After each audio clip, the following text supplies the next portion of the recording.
दिवाळी आली आहे, गोड पदार्थ आपण बनवणार आणि खाणारही. पण ते कशा पद्धतीने खायचेत, किती प्रमाणात खायचेत आणि कधी खायचेत, हे आज मी तुम्हाला सांगणार आहे. याचा फायदा काय होईल? तुमचं वजन वाढणार नाही, कोलेस्ट्रॉल वाढणार नाही, डायबिटीस वाढणार नाही, बीपी वाढणार नाही आणि तुम्हाला वेगवेगळे आजारही होणार नाही. साखर कमी खाल्ल्यावर अगदी आपण कॅन्सरपासनं पण दूर राहू शकतो. हा तर रिसर्च तुम्हाला माहितीच आहे.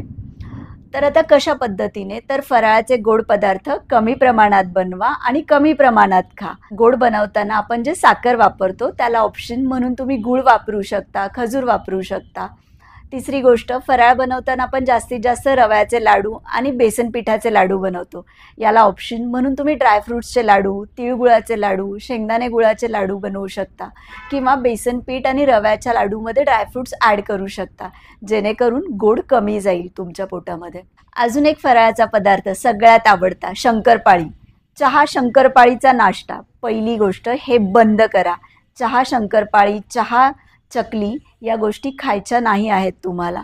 मग शंकरपाळीच्या ऐवजी तुम्ही काय खाऊ शकता? तुम्ही खाऱ्या शंकरपाळ्या खाऊ शकता. कोणी ऐकलंय का? कापण्या. तुम्हाला माहीत असतील, गावाकडे कापण्या हा फेमस फराळाचा पदार्थ आहे, तो बनवला जातो. तो कशा पद्धतीने बनवायचा आहे? तर बाजरीचं पीठ, बेसन पीठ आणि गव्हाचं पीठ हे समप्रमाणात घ्या. चवीपुरता गूळ तुम्ही त्यामध्ये ॲड करायचा आहे. त्यानंतर त्यामध्ये तुम्ही खसखस, वेलची पावडर टाकू शकता. अशा प्रकारच्या कापण्या ह्या शरीरासाठी पौष्टिक पण आहे आणि मैदा किंवा रवा या गोष्टी कमी प्रमाणात तुमच्या पोटात जातात.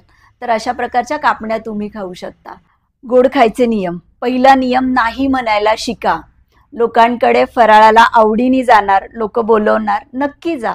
पण घरून सॅलेड, फ्रूट्स खाऊन जा, जेणेकरून तुमच्याकडनं तिकडे गोड कमीत कमी खाल्लं जाईल. आता गोड कधी खायचे? तर पहिल्यांदा सॅलेड, फ्रूट्स खायचे आणि त्यानंतर गोड खायचं आणि मग बाकीचं जेवण कंप्लीट करायचं.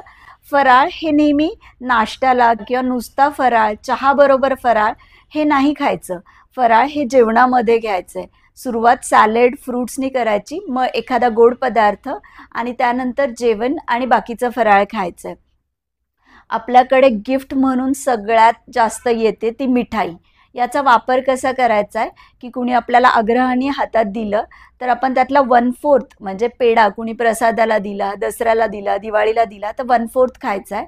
आणि गिफ्ट पॅकेजेस जे तुम्हाला आलेत ते तुम्ही तुमच्या कामवाल्या मावशी किंवा इतर कुणाला तरी देऊ शकता. ॲक्च्युली त्यांच्या हेल्थसाठी पण हे चांगलं नाही आहे, पण आपण खायचं नाही आहे तर कदाचित ते खातील. किंवा सगळ्यात बेस्ट उपाय म्हणून तुम्ही तुमच्या जवळच्या लोकांना सांगू शकता की आम्हाला स्वीट्स देण्यापेक्षा ड्रायफ्रूट्सचे पॅकेट्स द्या किंवा फ्रूट्स द्या.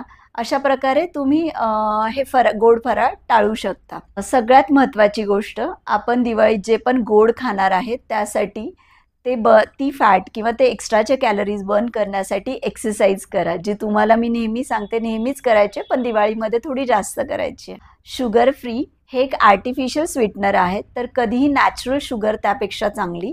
त्यामुळे शुगर फ्री वापरू नका. नॅचरली गोड जसं की फ्रूट्स, खजूर, गूळ, ड्रायफ्रूट्स हे वापरा. सगळ्यात महत्त्वाचं म्हणजे दूध आणि साखर अशा प्रकारे बनवलेलं गोड तुम्ही खाऊ नका. फॉर एक्झाम्पल मिठाई, खीर, खव्याची खीर याच्यामध्ये दुहेरी प्रमाणात तुम्हाला दुप्पट प्रमाणात गोड शरीरात जातं आणि यामुळे शुगर खूप वाढते, वजन वाढतं आणि कोलेस्ट्रॉलही वाढतं. डायबेटिक पेशंटसाठी किंवा शुगर पेशंटसाठी माझी एक छोटीशी टिप आहे.